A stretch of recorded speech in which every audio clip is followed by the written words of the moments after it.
चलिए, स्वागत है सभी बच्चों का। और आज जो है एक बहुत महत्वपूर्ण विषय पर हम लोग चर्चा करेंगे, सीखेंगे।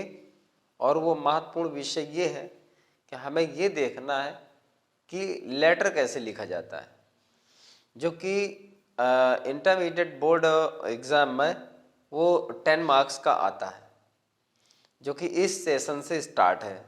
पहले तो 5 मार्क्स का ही होता था, लेकिन अब के सेशन से जो अपकमिंग एग्ज़ाम है उसमें 10 नंबर का आपका लेटर आने वाला है। तो हमें ये देखना है सबसे पहले कि बहुत सारे बच्चों को पता नहीं होता है कि लेटर कैसे लिखा जाता है। तो हाउ टू राइट लेटर, पहले आज हमें ये सीखना है, how to write a letter. ठीक है ना, ये देखना है। तो ये आज का टॉपिक है। और ये मैं समझता हूँ कि बहुत सारे चैनल होते हैं, बहुत सारे यूट्यूब में पढ़ाते हैं। और जैसा कि वैसे देखा जाए तो बहुत सारे चैनल वाले इसको बताते भी हैं, लेकिन फिर भी देखा जाए कि ग्रामर की आंधी में ये चीज़ें जो कंपोज करने वाले होती हैं, जिसको हम कंपोजिशन कहते हैं, इसको कम ही लोग मतलब थोड़ा एक्सप्लेन करते हैं। बल्कि अगर आप सर्च करोगे तो मिल भी बच जाएगा, बहुत ज़्यादा मिल जाएगा, बुक्स में भी है। पर देखिए, उसको एक एक बात समझाना ये काफ़ी बड़ी बात है। अगर आप वीडियो को एंड तक देखेंगे, वीडियो को लास्ट तक देखेंगे, तो मैं तुम्हें विश्वास दिलाता हूँ कि एक लेटर लिखना सीख जाओगे। वैसे आज के हाईटेक लाइफ में इनकी कोई ज़रूरत नहीं पड़ती है कि हमें लेटर की ज़रूरत ज़्यादा पड़ती है। फिर भी जो ऑफलाइन सिस्टम अभी जो चल रहा है, तो लेटर की ज़रूरत पड़ती है। और लेटर एक ऐसा मतलब समाज का एक एलिमेंट है जो हर व्यक्ति को लिखना आना चाहिए, हर व्यक्ति को तरीका उसका पता होना चाहिए। क्योंकि कभी कभी हमने देखा है कि बहुत सारी ऑफिस में तमाम लोग लिए कागज़ घुमा करते हैं कि भैया एप्लीकेशन लिख दो, भैया वो कर दो। आज भी बैंक में, इलेक्ट्रिसिटी डिपार्टमेंट में, और जो जल विभाग वगैरह हैं, तमाम ऐसे जगह हैं जहाँ पर एप्लीकेशन मांग देते हैं कि हमको एक एप्लीकेशन लिख के दो। तो वहाँ पर जब एप्लीकेशन कोई नहीं लिख पाता है तो वहाँ पर बड़ी प्रॉब्लम होती है। और अनपढ़ों की तो बात क्या की जाए, मतलब वो तो बेचारे नहीं लिख सकते हैं। पढ़े लिखे लोग भी नहीं लिख पाते हैं एप्लीकेशन, वो भी पेन कॉपी और कागज़ लिए घुमा करते, भैया कोई हमारा एप्लीकेशन। तो मोबाइल जब से चले, ये जब हैंडसेट चले, तो इनमें से जो पर्सनल लेटर्स हुआ करते थे तो उनका क्रेज़ तो ख़त्म हो गया। लेकिन ऑफिशियल लेटर्स और कंप्लेंट लेटर्स जो हैं, इनका क्रेज़ अभी भी है और ये अभी भी इनकी डिमांड रहती है। और अगर ये किसी को लिखना नहीं आता है तो बड़ी फिर प्रॉब्लम हो जाती है। फिलहाल इसीलिए अभी भी सिलेबस में इस टॉपिक को जोड़ा गया है और ये अभी भी बना है, इसको ख़त्म नहीं किया गया है, क्योंकि इसकी ज़रूरत समाज में हर समय, किसी भी समय हो सकती है। तो चलिए स्टार्ट करते हैं। सबसे पहले हम देखते हैं कि लेटर्स कितने प्रकार के होते हैं। देखिए, पर्सनल लेटर होते हैं, पर्सनल लेटर्स। इसके बाद आपके बिजनेस लेटर्स, इसके बाद आपके ऑफिशियल लेटर्स,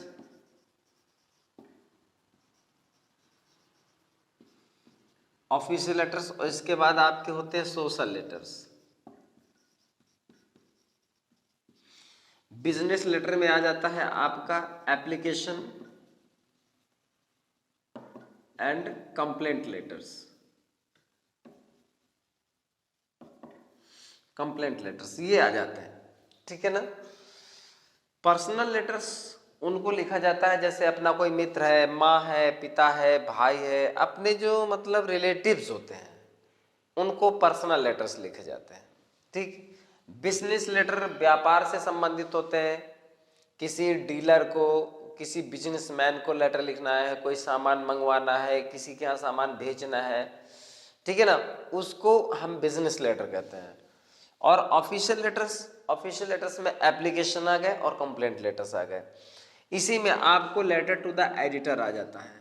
एडिटर भी इसी में एक तरह से जो हमारा मतलब एक संपादक होता है, समाचार पत्र का जो संपादक होता है वो भी एक ऑफिस ही होती है जहाँ पर हमको लेटर लिखकर भेजना होता है कि सिचुएशन को हमने डिस्क्राइब किया और उससे रिक्वेस्ट की कि हमारी सिचुएशन को अपने आप डेली न्यूज़पेपर में पब्लिश कर दें। तो एडिटर को लिखा जाता है, तो वो भी इसी में आता है। एप्लीकेशन किसी अधिकारी को लिखना है, प्रिंसिपल को लिखना है, या किसी भी मतलब विभाग के मैनेजर, प्रबंधक, अधिकारी, किसी को भी लिखना है, एप्लीकेशन लिखना है। तो जनरली जैसे मान लीजिए राशन कार्ड बनवाना है, या बिजली का मीटर लेना है, या बिजली पानी का कनेक्शन करना है, तो उनके लिए उसको हम एप्लीकेशन कहते हैं कि हम ये निवेदन करते हैं आपसे कि ऐसा ऐसा कृपया हमारा ये काम कर दें। कंप्लेंट लेटर्स क्या होता है? कंप्लेंट लेटर्स होता है ये कंप्लेंट लिखा, कंप्लेंट माने शिकायत होती है। अगर हम टी हटा दें तो कंप्लेन हो जाएगा, कंप्लेन माने शिकायत करना होता है, तो ये नाउन है, कंप्लेंट माने शिकायत। तो शिकायती पत्र होते हैं, चूंकि उनको भी ऑफिशियल ही कहा जाता है, लेकिन उनमें से हम रिक्वेस्ट तो करते हैं, बल्कि हम कोई ऐसी प्रॉब्लम होती है जो उनके सामने हम रखते हैं कि हमारी लोकेलिटी में, हमारे गांव में, हमारे शहर में, हमारे डिस्ट्रिक्ट में, हमारे देश में, कुछ भी हो, मतलब एक ऐसी ऐसी प्रॉब्लम चल रही है। ज़्यादातर ऐसा होता है कि एरिया के हिसाब से ब्रेकडाउन है, वाटर सप्लाई नहीं हो रही है, और ई ड्रीजिंग है, काफ़ी मतलब लोफर टाइप के लोग जो है कॉलेज के बाहर खड़े होकर के ऐसे हंगामा करते हैं और छात्राओं को ऐसे करके तंग करते हैं, मतलब कुछ ऐसा है जिससे मतलब क्राइम रेट बढ़ रहा है, लॉ एंड ऑर्डर जो है डाउन हो रहा है, इन चीज़ों को शहर में मतलब मेंटेन रखने के लिए, तो वो हम किसी मतलब पुलिस अधिकारी को लेटर लिखते हैं। तो कंप्लेन लेटर और जो एप्लीकेशन होता है वो ऑफिशियल लेटर कहा जाता है। इसके बाद सोशल लेटर्स, सोशल लेटर को एक तरह से हम कह देते हैं इन्विटेशन लेटर्स, इन्विटेशनल लेटर्स।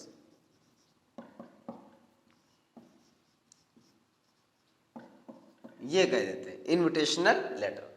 तो ये 4 प्रकार के लेटर हैं जिनमें से आज हमको एक एप्लीकेशन और ऑफिशियल लेटर के बारे में हमको ये देखना है। दूसरा हमको एक इसमें ये भी देखना है कि थोड़ा समय ज़्यादा डिटेल में नहीं लूँगा, वरना लेटर को समझाना काफ़ी ज़्यादा बड़ा वीडियो बनेगा। इतना मैं सोचता हूँ कि बता दूँ जिससे कि इंटरमीडिएट बोर्ड जो एग्ज़ाम है उनसे जो संबंधित बच्चे हैं जो अपीयर होने वाले हैं उनको कोई प्रॉब्लम ना आए, क्योंकि देखिए उनके पास भी तैयारी का बहुत ज़्यादा समय नहीं है, और मैं भी अगर किसी चीज़ को बहुत ज़्यादा मतलब थोड़ा सा खींचूंगा, है ना, लंबा करूँगा, तो उनको बोरिंग होगी और उसका कोई फ़ायदा नहीं है। तो इसलिए आप ये देखिए कि शॉर्टकट में हम किसी चीज़ को कैसे प्रिपेयर कर सकते हैं। तो ये था लेटर के प्रकार। अब हम एक ऑफिशियल लेटर देखेंगे। ऑफिशियल लेटर में क्या होता है? सबसे पहले तो हेड ऑफ द लेटर होता है, head of the letter. Head of the letter में जैसे हमारा एड्रेस आ गया, ठीक है, और जैसे डेट आ गई, ये चीज़ इसमें शामिल होती है। इसके बाद आपका सैल्यूटेशन। सैल्यूटेशन में क्या होता है? सैल्यूटेशन में होता है कि जिसको हम मतलब एक सम्मान दे रहे हैं, सैल्यूट कर रहे हैं, किस ढंग से हम उसको, जैसे डियर सर कह देते हैं, या टू द एडिटर कह देते हैं, सेवा में श्रीमान जी, सेवा में प्रधानाचार्य जी, सेवा में थानाध्यक्ष जी, और सेवा में संपादक जी, ऐसे करके सैल्यूटेशन होता है वो, तो उसको हम सैल्यूटेशन बोलते हैं। तो पहला ये हो गया। दूसरा हो गया, इसके बाद कुछ स्टार्टिंग लाइंस होती हैं जिनसे हम अपनी बात शुरू करते हैं। स्टार्टिंग लाइंस का मतलब होता है बिगनिंग लाइंस, जिनको हम किस तरह से हम उसको स्टार्ट करते हैं अपने को। फिर इसके बाद फिर लिख देते हैं body of the letter. Body of the letter मतलब बॉडी ऑफ द लेटर को कह सकते हैं soul of the letter. Soul of the letter का मतलब ये हो गया लेटर की आत्मा। तो लेटर की आत्मा क्या होता है? ये मेन पार्ट होता है लेटर का, जहां पर हम ये डिस्क्राइब करते हैं कि हमारी अपनी बात क्या है, प्रॉब्लम क्या है, सिचुएशन क्या है, हम चाहते क्या है। मतलब हम अगर लाइट का कनेक्शन चाहते हैं, बिजली का कनेक्शन यानी और पानी का कनेक्शन, या फिर हम राशन कार्ड बनवाना चाहते हैं, या हमें राशन की आपूर्ति नहीं हो रही है, या हम किसी पोस्ट ऑफिस के इंचार्ज को लिखते हैं, पोस्टमैन को लिखते हैं, या हेड पोस्ट मास्टर को लिखते हैं कि हमारे लोकेलिटी में जो लेटर्स की डिलीवरी है वो इरेगुलर है, कुछ भी लिखते हैं तो बीच में इसमें आता हुआ है, ठीक है ना। फिर यहाँ पर होता है end of the letter, end of the letter, कुछ पंक्तियों से हम लेटर को एंड करते हैं। इसके बाद यहाँ पर होता है लास्ट में डिस्क्रिप्शन, डिस्क्रिप्शन होता है, डिस्क्रिप्शन एंड सिग्नेचर पॉइंट होता है यहाँ पर, ठीक है ना। ये भी लास्ट में, तो इतने पार्ट होते हैं आपके, ठीक, इतने पार्ट, नंबर 1, नंबर 2 और नंबर 3 और नंबर 4 और नंबर 5 और नंबर 6। तो हेड ऑफ द लेटर जहां हम एड्रेस या डेट लिखते हैं, सैल्यूटेशन जहां हम अधिकारी को एक सैल्यूट के हिसाब से, अभिवादन के हिसाब से हम कुछ पंक्तियां कुछ शब्द लिखते हैं। स्टार्टिंग लाइंस हम किस तरह से अपनी बात को शुरू करते हैं, विद ड्यू रिस्पेक्ट या most respectfully I wish to do, ऐसे करके जो हम स्टार्ट करते हैं उसको स्टार्टिंग लाइंस कहते हैं। फिर अपनी हम मुख्य बात जिस वजह से हम लेटर लिख रहे हैं हम फिर उसको स्टार्ट करते हैं। इसके बाद एंड ऑफ द लेटर कुछ पंक्तियां लिख करके हम फिर so I therefore requested to, ऐसे काइंडली ग्रांट मी, ऐसे करके so you are requested to publish my letter, ऐसे करके हम शुरू करते हैं। फिर इसके बाद लास्ट में हम description and signature, signature point होता है, डिस्क्रिप्शन में हम लिखेंगे थैंकिंग यू सर, ऐसे करके लिख दिया, लास्ट में हम सिग्नेचर करते हैं, सिग्नेचर के बाद भी अपना आप एड्रेस लिख सकते हो, वहाँ कोई दिक्कत नहीं है। तो ये है लेटर का पूरा आपका फ्रेम, जिनके अंडर में हम लेटर को लिखेंगे। अब हम यहाँ पर एक क्वेश्चन ले लेते हैं कि किस तरह से हमें लेटर को लिखना होता है। देखिए, किसी ऑफिसर को डायरेक्ट आप लेटर लिख रहे हो या किसी ऑफिसर को डायरेक्ट आप सिचुएशन बता रहे हो, सीधे आप कोई सिचुएशन बता रहे हैं, तो अगर आप सीधे सिचुएशन बता रहे हैं तो वहाँ पर ये बात अलग हो जाएगी। और लेकिन अगर न्यूज़पेपर के माध्यम से आप एडिटर के माध्यम से अपनी बात पहुंचाना चाहते हैं अधिकारियों तक, तो वो सिचुएशन अलग होती है। कुल मिलाकर होता ये है कि एडिटर को हम लेटर कब लिखते हैं, देखिए पेपर में जब आता है तो वो कह देता है write letter to the editor of a daily newspaper describing the condition of your locality और describing condition of law and order, describing the crime rate of your city, describing the irregular delivery of letters in your area, या describing the rash and reckless driving in the city, मतलब कुछ भी होता है। तो वो हम कब लिखते हैं एडिटर को, जब हमारी जनरल कंप्लेंट किसी लोकल ऑफिस में नहीं सुनी जाती है, बार बार हमने कंप्लेन किया अपने आसपास के ऑफिसेज में, तो हमारी बात पर ध्यान नहीं दिया जा रहा, तब हम क्या करते हैं, हम फिर न्यूज़पेपर में उसको पब्लिश करवाते हैं ताकि हायर अथॉरिटीज़ को वो बात आपकी पहुंच जाए और ऊपर से एक्शन लिया जाए कि भाई क्या बात है, ये बात न्यूज़पेपर में कैसे निकल गई, आप लोग क्या कर रहे हो, सो रहे हो, ध्यान नहीं दे रहे हो, तब ऐसा करके लिखा जाता है। लेकिन ये चीज़ हमको समझनी है, ये चीज़ एडिटर को नहीं समझनी है, ये चीज़ ऑफिसर को नहीं समझनी है, ये चीज़ हमें समझनी है कि ऐसा लेटर कब लिखा जाता है, क्योंकि लेटर हमको लिखना है, पूछने वाला हमसे पूछ देगा, लेकिन सिचुएशन को कंट्रोल हमें करना है। तो अब यहाँ पर जैसे मान लो एक क्वेश्चन है, क्वेश्चन दे दिया write a letter to the editor of a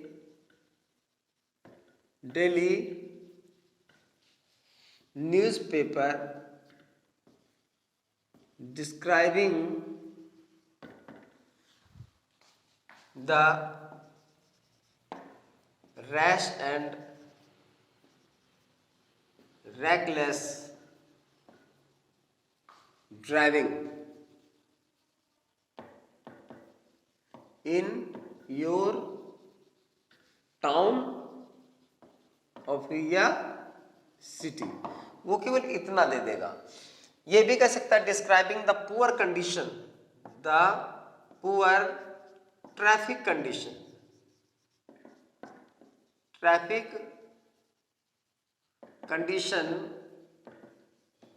in your town या फिर सिटी। वो ये कहता है कि किसी भी डेली न्यूज़पेपर का मतलब है जो प्रतिदिन समाचार पत्र प्रकाशित होता है, यहाँ पर वो डेली लिखेगा, डेली जो प्रकाशित होता है, यहाँ पर किसी न्यूज़पेपर का नाम नहीं दिया हुआ है, तो यहाँ पर कोई भी न्यूज़पेपर का नाम आप ले सकते हो, Dainik Jagran, the Times of India, Hindustan Times, Amar Ujala, Aaj, कोई भी। लेकिन अगर वो लिख दे कि एडिटर ऑफ अमर उजाला, तो अमर उजाला ही लिखना है। एडिटर ऑफ दैनिक जागरण तो दैनिक जागरण, अगर editor of the Times of India तो टाइम्स ऑफ इंडिया लिखना है। अगर डेली न्यूज़पेपर लिख दे तो कोई भी आप ले सकते हो, क्योंकि आप रियल में नहीं लिख रहे हो। सबसे पहले तो ये सोचना होता है कि आप रियल में नहीं लिख रहे हो, एक फॉर्मेट दे रहे हैं, आप एक स्ट्रक्चर दे रहे हैं, सामने वाले को ये बता रहे हैं कि लेटर ऐसा लिखा जाता है, और सामने वाला भी इसी फीलिंग को लेकर के आपसे लेटर लिखवा रहा है कि आप लेटर लिखना जानते हो कि नहीं जानते हो। इसलिए आपको कोई भी एक विकल्प चुन लेना होता है कि हमको इसमें क्या लिखना हुआ है। तो यहाँ पर कोई आप न्यूज़पेपर का नाम ले लेंगे। फिर describing the rash and reckless driving. Rash का मतलब होता है तेज, और रेकलेस का मतलब होता है केयरलेस। केयरलेस का मतलब जो लापरवाही से ड्राइविंग होती है, चाहे वो साइकिलिस्ट हो, चाहे वो मोटरिस्ट हो, चाहे वो बाइकर्स हो, चाहे वो क्या कहते हैं, पैदल चलने वाले हों, कोई भी हो मतलब। तो इस तरह से आपको ये देखना है कि जो भी रोड यूजर्स हैं, सड़क पर चलने वाले हैं, पेडेस्ट्रियन मतलब पैदल चलने वाले, तो कोई भी हो, तो वो सबके लिए ट्रैफिक रूल्स फॉलो करने होते हैं, सबको नियमों का पालन करना वाला होता है। लेकिन अगर कोई नहीं ऐसा कर रहा है तो निश्चित तौर पर ट्रैफिक सिचुएशन डिस्टर्ब होगी। और ट्रैफिक कंडीशन डिस्टर्ब होने का मतलब होता है कि डेंजर्स ऑफ लाइफ, जीवन का खतरा बढ़ जाता है। किसी भी समय कोई भी घटना यानी दुर्घटना हो सकती है। तो वो सिचुएशन वो पूछ रहा है, ठीक है, कि आप एडिटर को लिखिए कि आपके शहर में इस तरह की सिचुएशन है, मतलब बड़ी लापरवाही से ड्राइविंग की जाती है और बड़ी तेज की जाती है। इसको कंट्रोल करने के लिए कुछ शासन या प्रशासन मतलब कोई कदम उठाए। तो यहाँ पर ये चीज़ आती है। तो देखिए, एडिटर को लिखने के लिए जब हम लेटर लिखते हैं तो उसमें एक ये चीज़ ध्यान में रखी जाती है कि जब हम एडिटर को लिखते हैं तो एडिटर को लिखते समय हमारा पैराग्राफ किस तरह का होना चाहिए, लेटर किस तरह से चलना चाहिए। तो देखिए, सबसे पहले होता ये है कि एड्रेस लिखा जाता है। क्या था कि पहले पुराने स्टाइल में जब लेटर लिखा जाता था तो जो लेटर लिखता था उसका एड्रेस यहाँ होता था कॉर्नर पे, बात समझ रहे हो ना, यहाँ पे एड्रेस होता था। तो लेटर में एड्रेस यहाँ होता था, एप्लीकेशन में एड्रेस नीचे होता था। तो लेटर में यहाँ पर आप एड्रेस लिख सकते हो, जैसे आप लिख सकते हैं आजाद चौक, न्यू बस्ती, प्रयागराज, फिर लिख दिया उत्तर प्रदेश, और यहाँ पर डेट डाल दिया, ऐसे करके कोई भी डेट डाल दिया, ऐसे और ऐसे, ऐसे और ऐसे। डेट डालने के भी तमाम तरीके होते हैं, इसलिए सावधानी ये बरतनी होती है कि डेट हम किस स्टाइल में डालें। जैसे डेट इस तरह से डाल दिया, ये इंडियन स्टाइल है। डेट इस तरह से डाल दिया, ये इंडियन स्टाइल है। डेट इस तरह से डाल दिया, ये इंडियन स्टाइल है, ठीक है, कोई दिक्कत नहीं। लेकिन अगर डेट इस तरह से डाल लो, 25 जनवरी, ठीक, ये ब्रिटिश स्टाइल है, ये ब्रिटिश है, ये तीनों इंडियन स्टाइल है। आप ये डॉट लगा सकते हैं, ये डैश लगा सकते हैं, और ये ऑब्लिक लगा सकते हैं। तो इस तरह से तीनों में कोई भी तरीका आप इस्तेमाल कर सकते हो। लेकिन अगर इस तरह से करना है तो 25 जनवरी 2000, अब यहाँ पे कॉमा लगेगा, यहाँ कॉमा का कोई मतलब नहीं। 25 जनवरी एक तरफ हो गया, 2022 एक तरफ हो गया। इसके बाद एक स्टाइल और होता है, जनवरी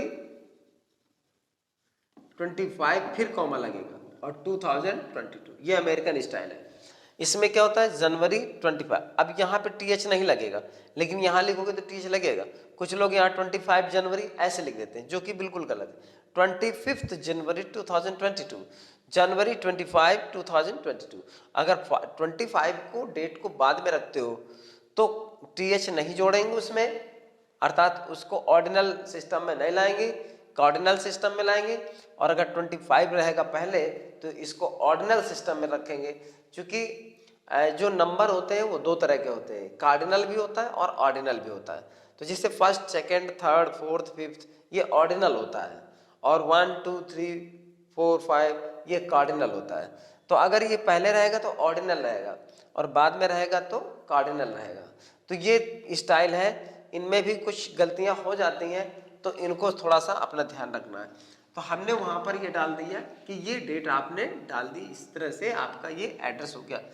एड्रेस में क्या होता है कि कभी कभी होता है, ये तो हमने इसलिए क्योंकि ऐसा हमने क्वेश्चन लिया था कि हमें सिटी के बारे में या किसी खास एरिया के बारे में, ट्रैफिक कंडीशन के बारे में, जाम वाम लगता हो, ऐसी जगह के बारे में लिखना है।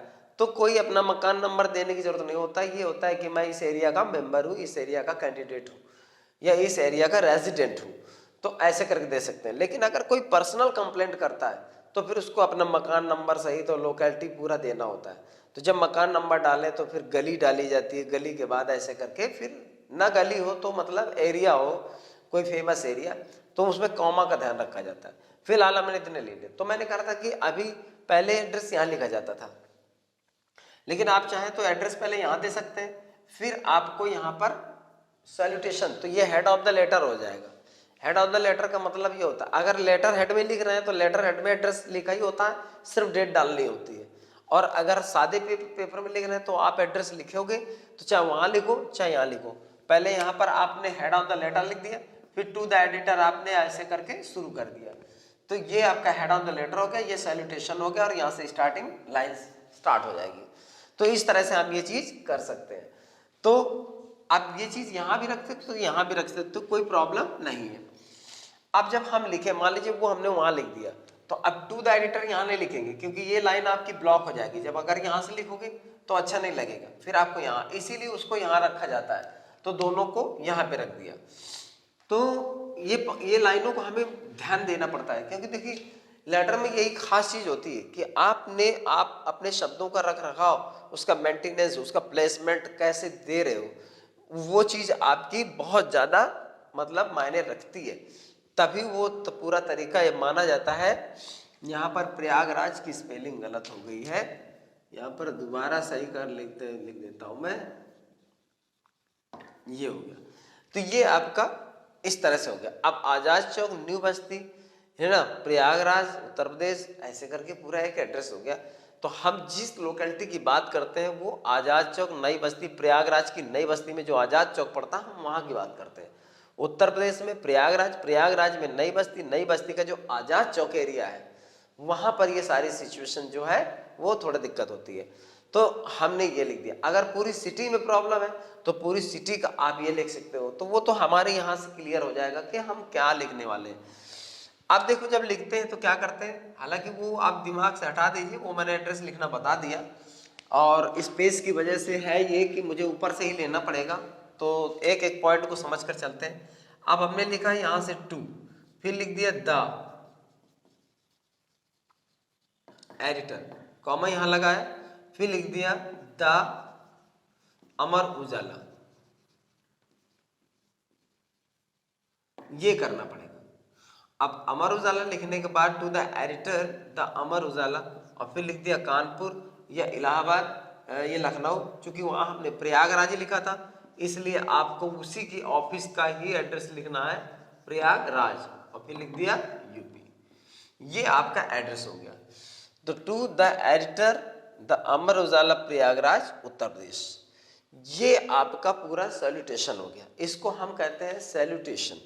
जब सैल्यूटेशन हो गया तो फिर हमने यहाँ पे लिखा सर, ठीक है ना, ये हो गया, फिर ये हो गया। अब स्टार्ट, ये पूरा सैल्यूटेशन में आ गया। अब लिखेंगे through the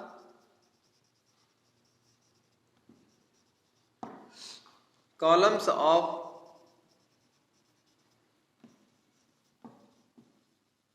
your esteemed daily newspaper, we लिख सकते I would like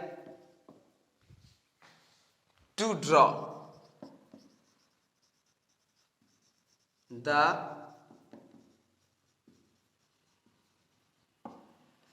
kind attention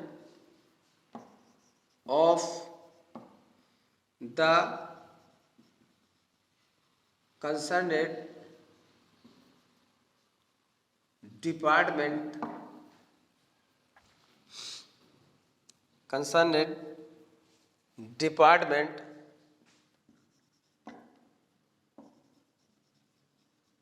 towards the fact और फिर दैट। मैं यहाँ थोड़ा रुक जाता हूँ। रुकने की वजह यह है कि पहले हम इसको समझ लें।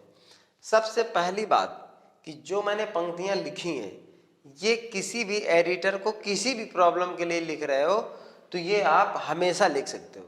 ये नहीं कि आप यहाँ पर क्या करो कि हम इसमें ये लिख रहे हैं तो दूसरे में ये नहीं लिख सकते। अगर आपको अन्य कोई प्रॉब्लम लेकर के आप लेटर लिख रहे हो तो ये पंक्तियों से आप अपनी बात स्टार्ट कर सकते हो। तो यहाँ देखिए किस तरह से लिखना होता है कि सबसे पहले तो ये हमने लिखा, एक लाइन में पूरा लिखते चले आइए। फिर थोड़ा सा पैरा हमने चेंज किया, चेंज करने के बाद जब हम सेकंड लाइन पे आए तो फिर इसी के सामने आ गए। ये इसी के सामने नहीं होना चाहिए, ये थोड़ा आगे बढ़ के होना चाहिए। जब सेकंड लाइन से आएंगे तो वो हम यहाँ से लिखना प्रारंभ करेंगे, इस जगह से लिखना प्रारंभ करेंगे। अब इसका मतलब क्या है ये समझो पहले। थ्रू माने माध्यम, द कॉलम्स, कॉलम्स माने जो स्तंभ बने होते हैं, कॉलम बने होते हैं न्यूज़पेपर में। ऑफ योर स्टीम्ड, स्टीम्ड माने सम्मानित, और डेली न्यूज़पेपर माने दैनिक समाचार पत्र। तो आपके सम्मानित दैनिक समाचार पत्र के स्तंभों के माध्यम से I would like to draw the kind attention of the concerned department. Concerned माने संबंधित और डिपार्टमेंट माने हो गया विभाग। तो संबंधित विभाग का ध्यान या विनम्र ध्यान आकर्षित करना चाहूंगा टुवर्ड्स द फैक्ट, इस बात की ओर, दैट की पूरा आपका सिस्टम बन गया। यहां से आपने लाइन पकड़ ली, ठीक है ना।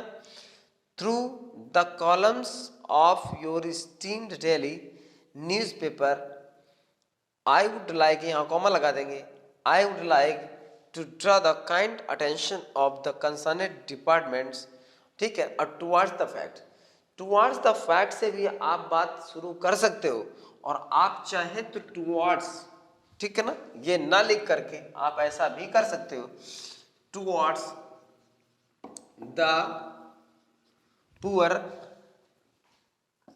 कंडीशन ऑफ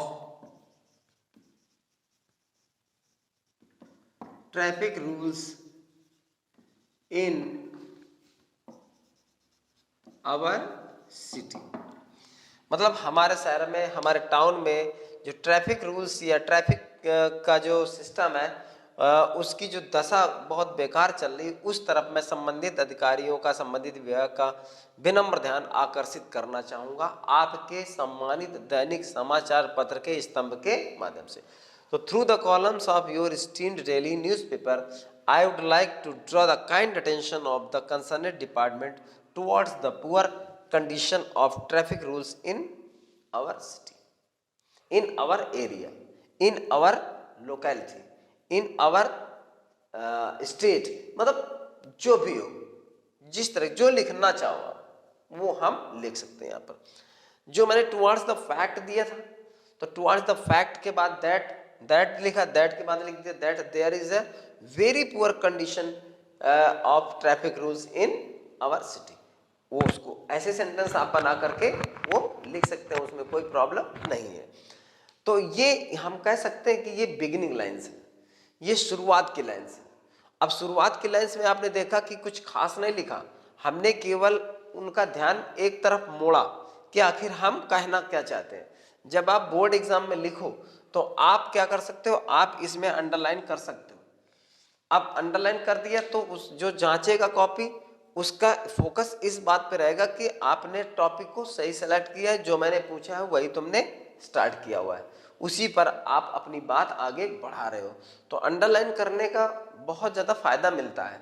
बहुत ज़्यादा फायदा ये मिलता है कि जो कॉपी को चेक कर रहा होता है उसको आपकी कॉपी को चेक करने में ज़्यादा मेहनत नहीं करनी पड़ती है, बहुत ज़्यादा वर्ड्स को सर्च नहीं करना पड़ता है। अगर आपने कुछ इंपॉर्टेंट, कुछ स्पेशल वर्ड्स या लाइंस लिखी हैं और उसमें आप अंडरलाइन कर देते हो, तो वो सीधे उसकी नज़र वहीं पे पड़ती है, पढ़ता है, समझ लेता है और आगे बढ़ जाता है। ऐसे आप और कई कमियों से बच जाते हो, क्योंकि यहाँ पर अगर कोई कमी हो रखी है तो हो सकता है उसका वहाँ ध्यान ना जा करके सीधे अंडरलाइन पे जाए, पढ़े और आगे बढ़ जाए। ये मतलब फायदा इसका इस तरह से हो सकता है। मैं ये बात पूरी तरह से ये नहीं कह रहा कि आप ऐसा करके उसको चकमा देने की कोशिश करो, लेकिन ये लिखने का एक अच्छा तरीका है। बाकी चेक करने वाले पे डिपेंड करता है कि वो अंडरलाइन के बावजूद आपके शब्दों को चेक करता है, तब आप कुछ नहीं कर पाओगे, वो तो चेक करेगा। ये उस पर डिपेंड करता है कि अंडरलाइन के बावजूद आपके अंडरलाइन वाले पोर्शन को नहीं देखता है या फिर उसी को केवल देखता है और समझ लेता है।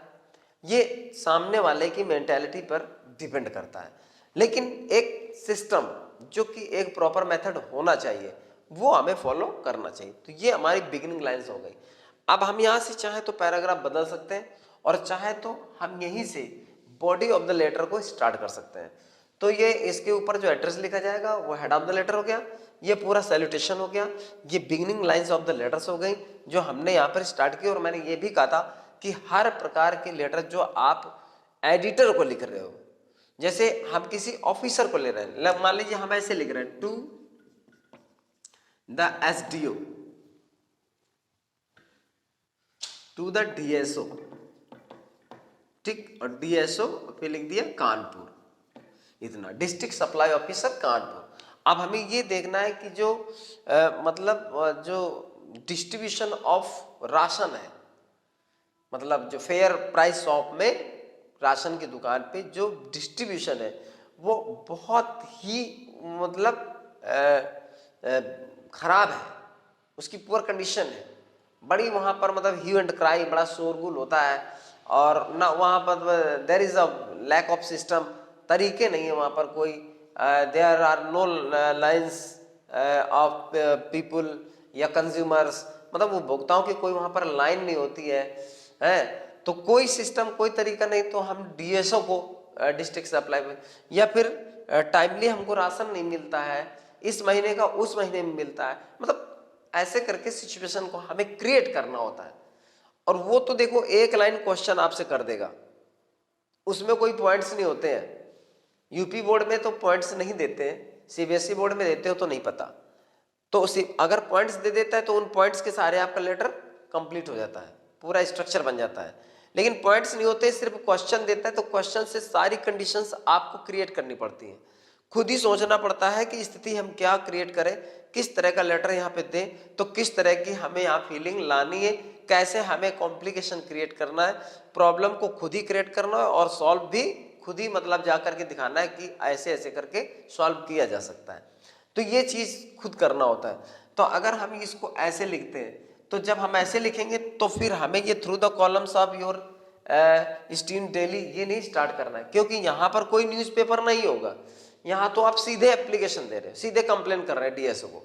और जब डीएसओ नहीं सुन रहा है, कोई डीएसओ नहीं सुन रहा, कोई एसओ नहीं सुन रहा है, कोई एसडीओ नहीं सुन रहा है, कोई आपकी डिपार्टमेंट में बात नहीं सुन रहा है, तब एडिटर को लिखना होता है। बात समझ रहे हो ना?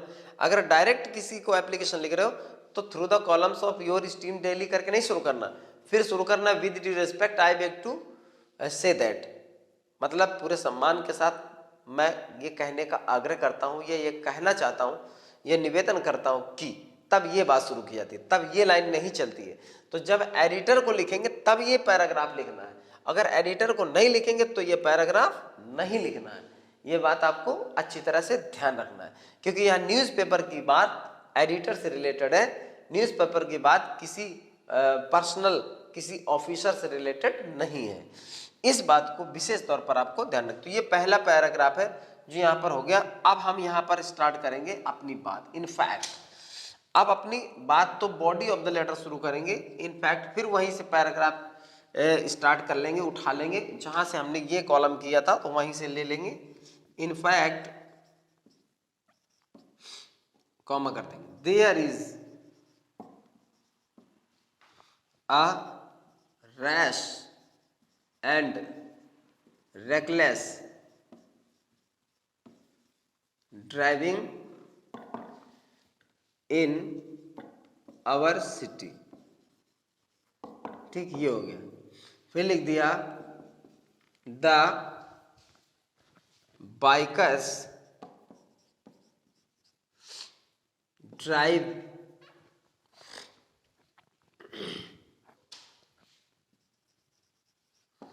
Very fast.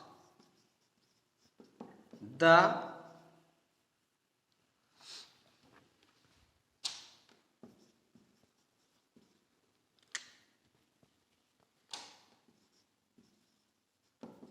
motorists are also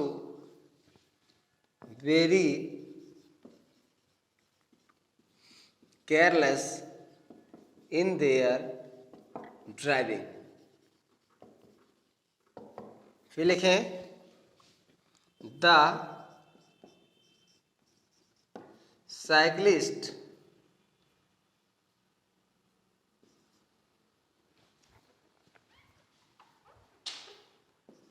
do not follow traffic rules. फिर लिख देंगे even the pedestrians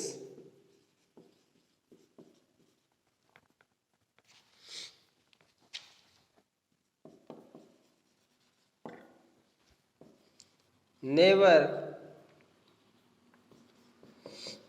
give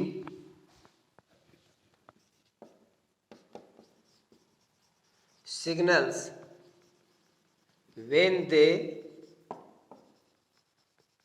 want to cross the road. देखो, मतलब एक जो हमारी डेली लाइफ में जो कंडीशंस होती हैं वो हमें अपने कॉन्सेप्ट से, अपने दिमाग से सोच करके खुद ही लिखना होता है। लेटर को कभी लर्न नहीं किया जाता। लेटर हो, एप्लीकेशन हो, आर्टिकल्स हो, ऐसे हो, मतलब इनको याद करने का कोई मतलब नहीं है, कोई मतलब नहीं है। हर टॉपिक आपके सामने नया होगा और हर टॉपिक में एक नई सिचुएशन होगी। कितने लेटर्स आप याद करोगे, कितनी सिचुएशन से आप याद करोगे, जबकि हमारे दैनिक जीवन में वो घटनाएं जुड़ी हैं, दैनिक जीवन में वो सिचुएशंस हम पर डे देखते हैं, तो उन्हीं को डिस्क्राइब करना होता है। तो ये चीज़ हम देखते हैं हमेशा। द बाइकर्स, यानी यहाँ पर बाइकर्स लिखेंगे, the bikers drive very fast. जो बाइक चलाने वाले हैं वो बहुत तेज चलाते हैं। The motorist are also very careless in their driving. जो मोटर गाड़ी चलाने वाले हैं, ट्रक वगैरह जो चलाते हैं, वो भी अपनी ड्राइविंग में बहुत लापरवाह रहते हैं। फिर लिखा the cyclist do not follow the traffic rules. अर्थात जो साइकिल चलाने वाले हैं वो भी ट्रैफिक नियमों का पालन नहीं करते हैं। Even the pedestrians never give signals when they want to cross the road. यहाँ तक कि जो पैदल चलने वाले हैं वो भी जब कभी वो रोड पार करना चाहते हैं तो वो कभी सिग्नल नहीं देते हैं कि नहीं हाथ दे दे या दाएं बाएं देख ले, ऐसा कुछ इशारा कर दे ना, बस घुस जाते हैं रोड में। तो ऐसे में क्या है ना, दूसरा आदमी भी खतरे में पड़ जाता है। जीवन बड़ा मतलब डेंजरस हो गया है, बहुत दिक्कत वाली बात हो गई है। तो ये सिचुएशन आपने यहाँ पर दी। इसके बाद आप आगे बढ़ा करके अपनी बात को फिर कह सकते हो, और बड़ी सिचुएशन जो आप देखते हैं उनको आप पूरी तरह से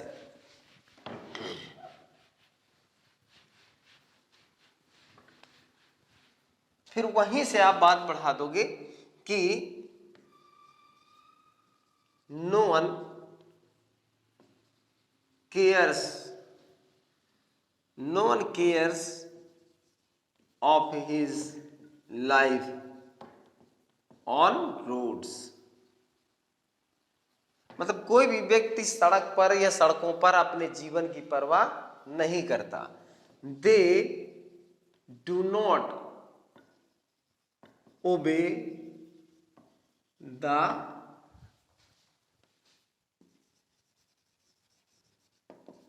ट्रैफिक इंस्पेक्टर। मतलब वो जो ट्रैफिक इंस्पेक्टर होता है उसको भी कोई ओबे नहीं करता, वो हाथ देता रहता है, लोग निकलते रहते हैं, घुस जाते हैं, जिससे और भी बड़ी प्रॉब्लम होती है। वो कहाँ तक ट्रैफिक को कंट्रोल करे कि वो उतर कर आकर के किसी को हाथ पकड़े। मतलब एक जो सिचुएशन है, देखो यहाँ पर चाहे ऐसा भी हो कि भले ही ट्रैफिक को कोई फॉलो करता है, भले ही आप ट्रैफिक को फॉलो करते हैं, ट्रैफिक इंस्पेक्टर को ओबे करते हैं, हमारे शहर में ऐसा कहीं कुछ नहीं है। भले ही ऐसा है कि सब कुछ एकदम सिचुएशन कंट्रोल में है, फिर भी अगर आपसे लेटर लिखने को कहेगा तो ये जबरदस्ती आपको क्रिएट करना पड़ेगा, क्योंकि जो वो पॉइंट दे रहा है आपको कि मतलब ट्रैफिक कंडीशन बहुत खराब है, तो खराब करके ही दोगे।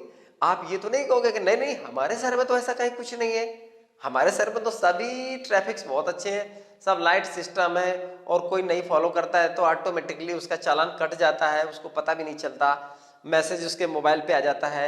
ऐसा कहीं कुछ नहीं है, सब अपने लेन पे चलते हैं। तो हम क्यों लिखें एप्लीकेशन? नहीं नहीं, तब तो एप्लीकेशन लिखनी ही पड़ेगी ना, क्योंकि नंबर आपके उस पॉइंट के हैं जो मैं यहां आपको लिख रहा हूं। मेरे कहने का मतलब है कि अगर कोई ये सोचे कि नहीं हमारे चौराहे पे तो ऐसा नहीं है, हमारे शहर पे तो ऐसा नहीं, हमारे गांव में तो ऐसा नहीं, हमारे कस्बे में तो ऐसा नहीं है, हो चाहे ना हो, पर सिचुएशन कंडीशन आपको क्रिएट करनी पड़ेगी और वो आपको लिखकर बताना पड़ेगा।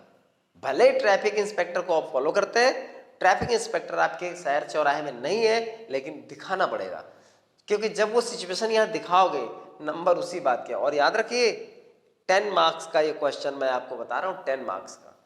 तो जब आपने लिखा no one cares of his life on roads, they do not obey the traffic inspector, ठीक है ना।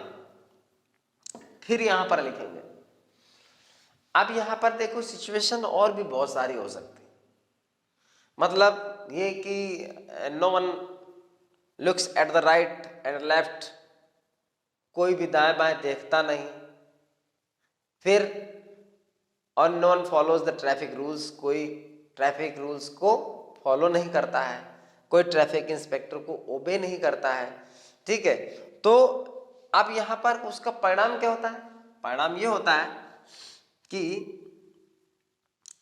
कंक्लूसिवली लिख सकते हैं या एट द रिजल्ट लिख सकते हैं, परिणाम स्वरूप दिखाना है हमको, फाइनली ये बताना है कि इसका परिणाम क्या होता है, इसका रिजल्ट क्या होता है। तो हम वहां पर लिख देंगे एट द रिजल्ट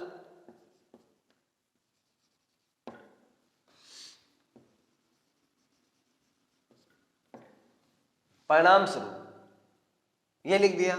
कंक्लूसिवली लिख सकते हैं, कंक्लूसिवली मतलब परिणाम स्वरूप। At the results the accident often occur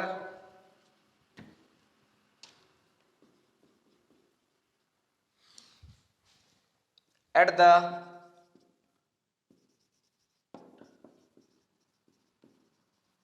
crossroads and at the market places, मतलब जो चौराहे हैं और जो बाजार वाले स्थान है, इसका परिणाम ये है कि दुर्घटनाएं होती हैं। मतलब at the result the accidents often occur at the crossroads and at the market places, परिणाम स्वरूप चौराहों पर बाजार वाले स्थानों पर दुर्घटनाएं हो जाती हैं। एंड फिर लिख देंगे innocent people, many innocent people या मैनी पीपल लिख दिया, and many people lose their lives,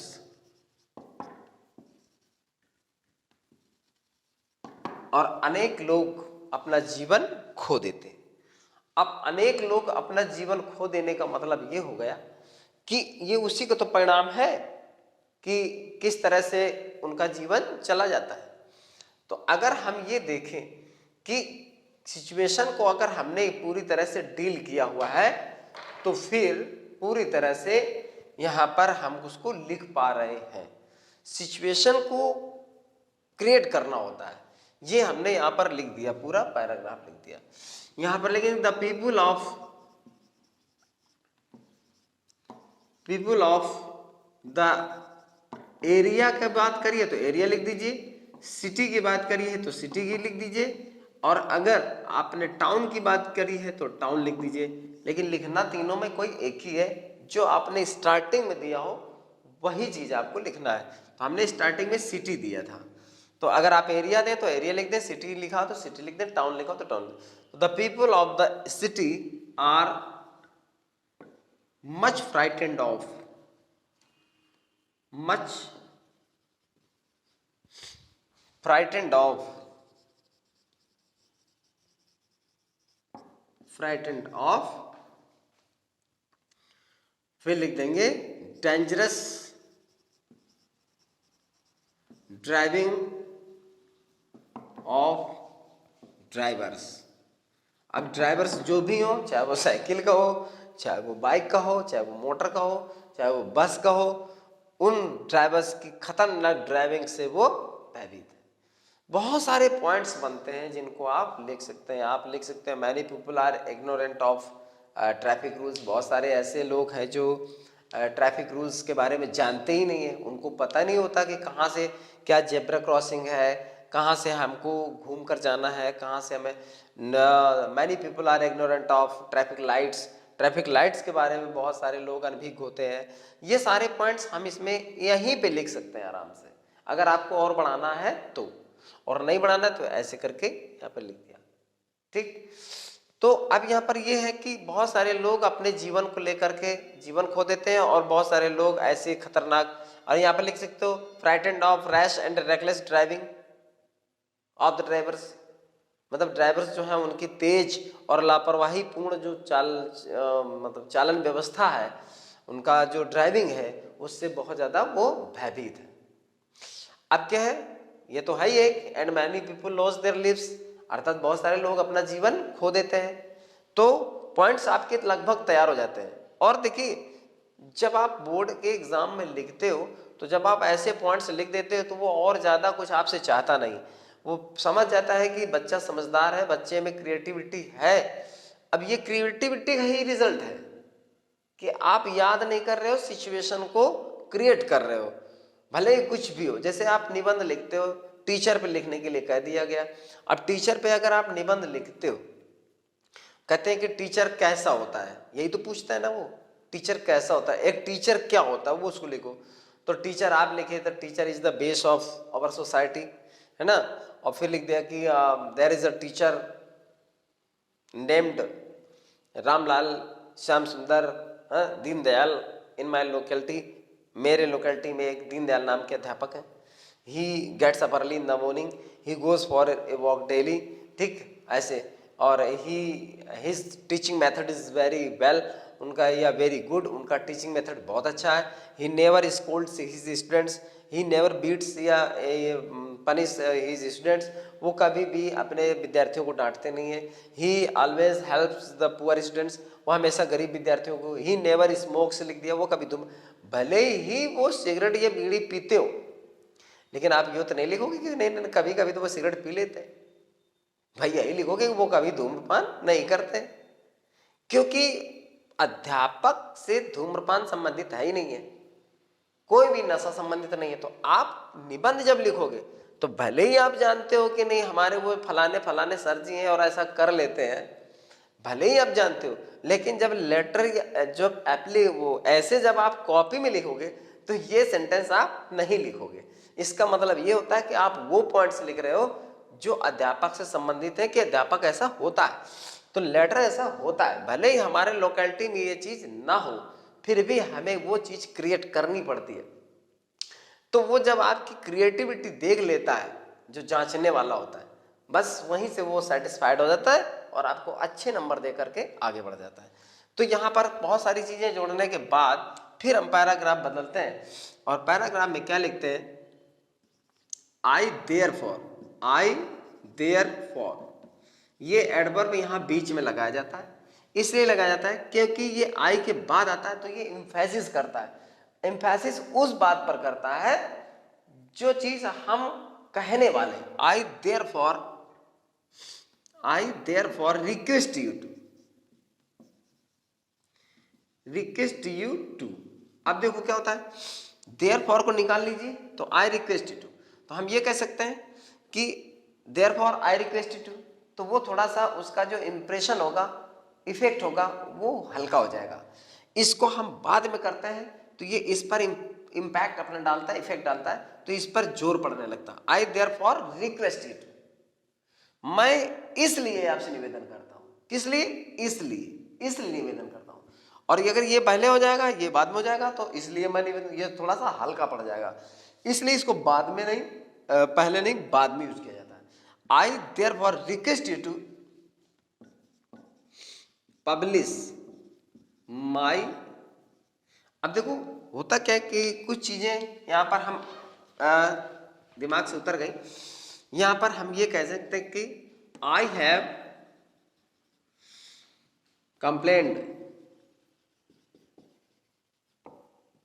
ये जरूर लिखना होता है। I have complained many times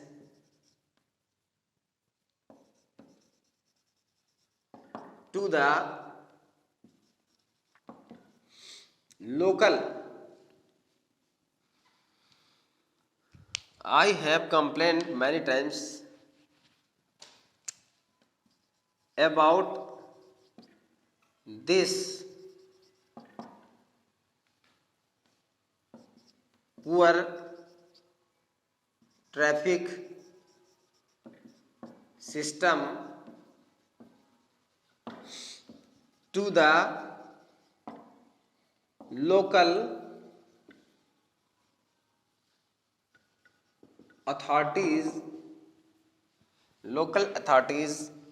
but no action has been taken। ये हमको इसलिए यहाँ पर लाइन में मिस कर रहा था, ये हमको इसलिए लिखना होता है क्योंकि हम जब अपने लोकल के डिपार्टमेंट में आसपास जाकर के, पुलिस थाना चौकी जो भी है, ट्रैफिक का जो ऑफिस है, यातायात का जो ऑफिस है, वहाँ पर जाकर के हम कंप्लेन कर चुके हैं, लेकिन इस पर लोकल जो ऑफिसर्स हैं वो इस बात पर ध्यान नहीं दे रहे हैं। तो जब लोकल अथॉरिटीज ऐसे मैटर्स पर ध्यान नहीं देता, तब हमको न्यूज़पेपर में एडिटर को लिखना पड़ता है, और जब वो पेपर में निकल जाता है तो वो सब तक बात पहुंच जाती है। तो हमें ये दिखाना होता है कि I have complained many times about this poor traffic system to the local authorities. इसको हम यहाँ पे लिख सकते हैं I have complaint to the local authorities many times about this poor traffic system, लेकिन ये स्ट्रक्चर जो लिखा हुआ है, मतलब जो प्लेसमेंट है वो भी सही लिखा हुआ है जो लिखा हुआ है। I have complaint many times about this poor traffic system to the local authorities but no action has been taken, लेकिन कोई स्टेप नहीं लिया गया है, कोई एक्शन नहीं लिया गया है। अब यहां पर हम लिखेंगे आई देयरफॉर, फिर लिख देंगे request you to publish my letter in your respected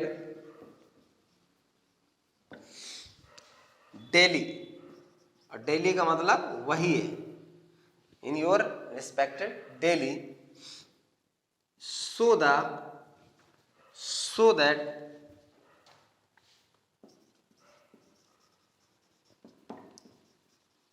the concerned माने होता है संबंधित, concerned authorities may come to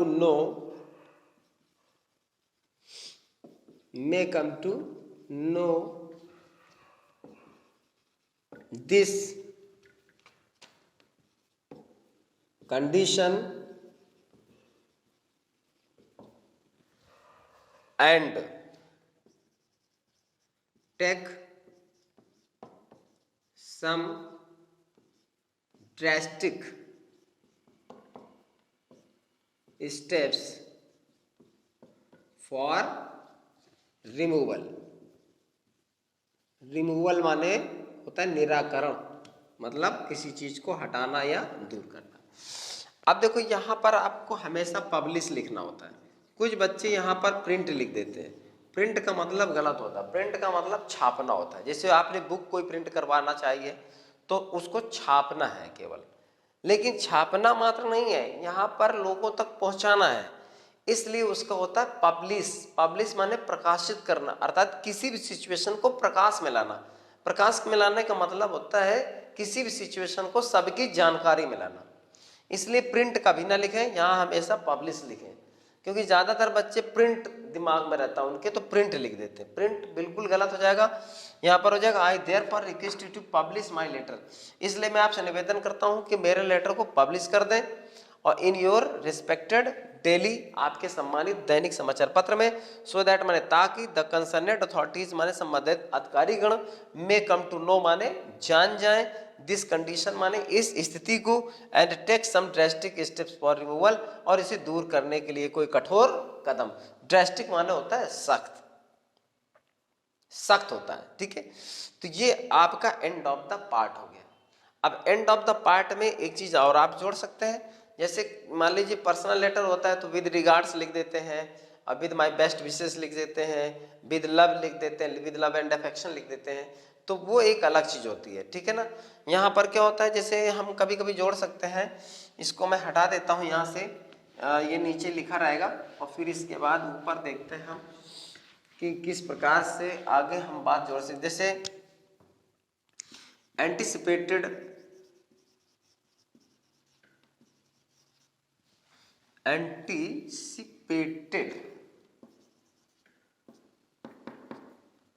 for the redressal of the problem।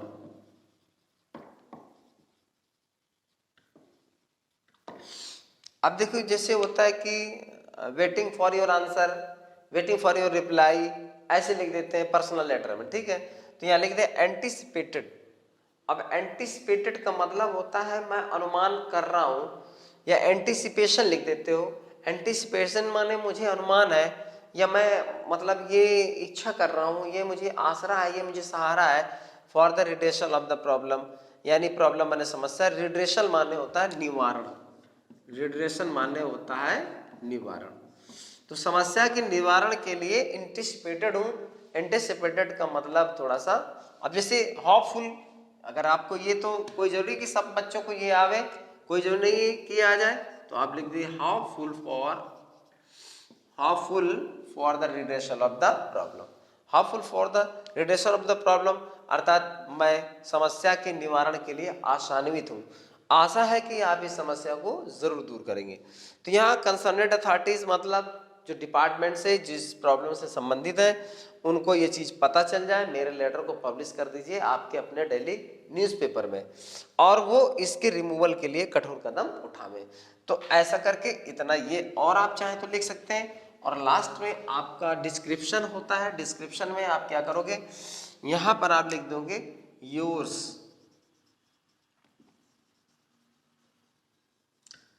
Faithfully. अब यहां पर देखिए, अगर आपका कोई ऐसा पर्सनल लेटर होता है तो उसमें सिंसियरली लिखा जाता है, प्रिंसिपल के लिए है तो हमेशा ओबीडेंटली लिखा जाता है, किसी ऑफिसर के लिए, ऑफिस के लिए है तो योर्स फेथफुली लिखा जाता है। तो यहाँ पर योर्स फेथफुली लिख दिया। हालांकि एग्जाम में तो XYZ लिख करके काम चला दिया जाता है, XYZ लिख दिया, बात खत्म, आगे आपको कुछ करने की जरूरत नहीं है। और अगर रियल में लिख रहे हो तो योर्स फेथफुली में यहाँ पर आपने नेम दिया, नेम के बाद आपने पूरा एड्रेस भी दिया। वहां पर तो आपने लिख दिया था आजाद चौक करके, ऐसे करके नई बस्ती लिख दिया था। अब यहाँ पर आप एड्रेस, चूंकि अब इस समय आपको ज्यादातर ये चलता है, तो मोबाइल नंबर ये भी लिख दीजिए, ताकि आवे तो पहले, सबसे पहले आपको कांटेक्ट करें कि आप कहाँ हो, और आप आकर के यहाँ पर हमें सिचुएशन से अवेयर कराइए। हम यहाँ पर उसकी समस्या के लिए आए हुए, और आप हमें अब अपने शब्दों में हमसे डायरेक्ट बताइए कि समस्या क्या है। एप्लीकेशन पर उन्होंने आपके एप्लीकेशन को संज्ञान में लिया है, तो जब पब्लिश हुआ, पब्लिश होने के बाद आपने ये मोबाइल नंबर लिख रखा है, एड्रेस लिख रखा है, तो वो आपसे डायरेक्ट बात करेंगे कि आप बताइए क्या समस्या है। तो ऐसे करके तीनों चीजें आप जैसे परीक्षा में क्या कर सकते हो, योर्स फेथफुली लिखा, योर्स फेथफुली के बाद आपने यहाँ पर आपने ABC लिख दिया, यहाँ पर आपने ABC लिख दिया, यहाँ पर आपने ABC लिख दिया, बात खत्म हो गई। यहाँ पर आपको अपना नाम, रियल नेम, ठीक है ना, और रियल मोबाइल नंबर, ये मोबाइल नंबर और नेम ऐसे मत डाल देना परीक्षा में, पता चले टीचर ने फोन मिला दिया। या तमाम बच्चे लिख देते हैं कि किसी भी समस्या के लिए अगर ऐसी वैसी कोई समस्या मन में बात कोई आ रही हो तो मेरे इस नंबर पर कांटेक्ट करें। तो मतलब इस तरह से कभी कभी बच्चे लिख आते हैं, लेकिन ये नहीं करना है। ये इसमें ABC या XYZ ऐसे लिख करके, और ये लेफ्ट हैंड साइड में आप यहाँ पर डेट लिख देंगे, और डेट के लिखने से पहले यहाँ पर आप लिख सकते हो थैंकिंग यू सर, ऐसे कर सकते। थैंकिंग यू सर मतलब आपको धन्यवाद देते हुए श्रीमान जी आपका बहुत ही, ठीक है, और नाम ये, एड्रेस ये, और मोबाइल ये, इसका मतलब बहुत ही होता है। और नहीं तो सभी जानते हैं कि मतलब आपका वफादार, वफादार का मतलब फेथफुल, विश्वसनीय, एक हिसाब से फेथफुली लिया जाता है। योर फेथफुली भी होता है, योर्स फेथफुली भी होता है, लेकिन योर्स फेथफुली पूरी तरह से सेंस में होता है, उसका कॉन्सेप्ट पूरा कंप्लीट होता है। योर में थोड़ा सा अधूरापन आता है, इसकी चर्चा कभी फिर हो जाएगी। क्योंकि होता क्या है कि जब योर होता है, ठीक है ना, तो योर होता है तो फेथफुल लिया जाता है, योर होता है तो फेथफुल लिया जाता है। और जब फेथफुल लिया जाता है तो यहाँ पर आपको एक नाउन लेना पड़ता है। योर फेथफुल, जैसे मान लो आपने फ्रेंड लिखा, ठीक, योर फेथफुल सर्वेंट लिखा, कोई भी मान लो आप लिखो, तो यहाँ पर ये आपका पॉजिटिव एडजेक्टिव होता है, ये आपका एक और एडजेक्टिव होता है, और ये आपका यहाँ पर आपका नाउन होता है, योर फेथफुल फ्रेंड। जैसे योर ओबीडिएंट पीपुल ऐसे करके होता है, योर OBEDIENT ओबीडिएंट पीपुल, ये चीज लिख दिया जाता है। और अगर ये नहीं लिखा जाता तो इस कंप्लीशन के लिए कि नाउन को हटा दिया जाए, नाउन को हटा दिया जाए तो यहाँ पे योर्स आ जाता है, ठीक है ना।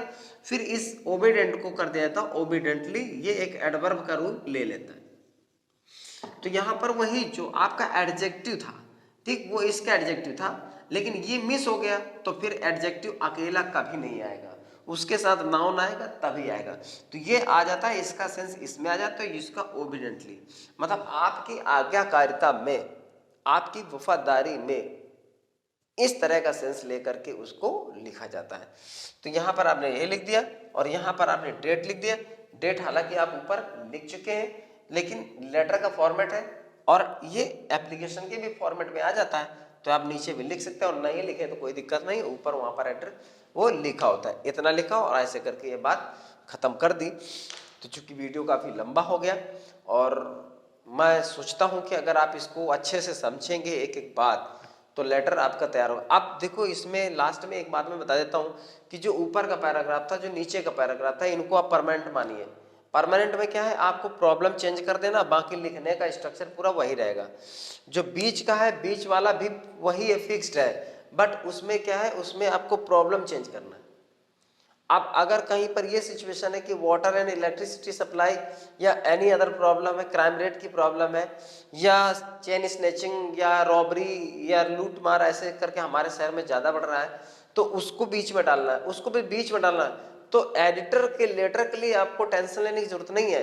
एडिटर के लेटर में जो स्ट्रक्चर मैंने ऊपर का दिया, बिगिनिंग ऑफ द लेटर और एंड ऑफ द लेटर, ये फिक्स्ड है, पूरा दिमाग में रखिए, सेम लिखना होता है। बस बीच वाले में थोड़ा बहुत आपको चेंज करना है, प्रॉब्लम चेंज होगी, आपका आपकी कुछ लाइंस, कुछ मैटर चेंज होगा, बाकी लिखने का ढंग यही है। याद रखिए, ये 10 नंबर का है। कितने नंबर का है? ये 10 नंबर का है। अगर आपने थोड़ी सी कोशिश की और वीडियो को बार बार 2-3 बार अगर आपने देखा, तो एक नई प्रॉब्लम लेकर के आप चाहें तो ट्राई कर सकते हैं। मैं वादा करता हूं, अगर आप पूरे मन से सुनेंगे, और मन से सुना होगा, और अगर मन से आपने प्रयास कर लिया, तो ये 10 नंबर आपके हैं। आपको 10 नंबर पाने से कोई रोक नहीं सकता है। मैं विश्वास दिलाता हूं कि अगर मन से आपने दूसरा प्रॉब्लम लेकर के लिख दिया, तो निश्चित तौर पर आप लिख लेंगे। तो मैं आपको सभी को इस वीडियो को देखने के लिए एक बार फिर से धन्यवाद देता हूं, और सभी को ढेर सारी शुभकामनाएं देता हूं।